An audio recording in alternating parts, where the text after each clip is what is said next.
बारिश अभी अभी थमी थी। मिट्टी की खुशबू पूरे गांव में ऐसे फैल रही थी जैसे जमीन ने लंबी सांस लेकर सुकून महसूस किया हो। कच्चे घरों के सहन में पानी की हल्की हल्की झलक बाकी थी और हर दरवाजे पर रंगीन चौखटें जैसे मुस्कुरा रही थी। चौक के बीच चार चारपाइयां बिछी थीं, जहां गांव के बुजुर्ग गर्म चाय के कप हाथ में लिए बैठे थे। उनकी बातों में हंसी भी थी और पुरानी यादों की खुशबू भी। पास ही औरतें चूल्हे पर रोटियां पका रही थी। धुएं की बारीक लकीर आसमान की तरफ जाकर बादलों में गुम हो रही थी।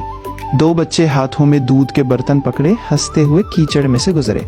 उनके कदमों के निशान पीछे रह जाते मगर उनकी हंसी फिजा में गूंजती रहती। एक तरफ मस्जिद के पास चंद बच्चे स्कूल के बाहर जमा थे, जैसे नए दिन के ख्वाब उनकी आंखों में चमक रहे हों। ये गांव छोटा था मगर दिल बहुत बड़े थे। यहाँ हर शाम एक कहानी बनती थी, मेहनत की, मोहब्बत की और उम्मीद की। और आज की बारिश ने इस कहानी को फिर से ताज़ा कर दिया था।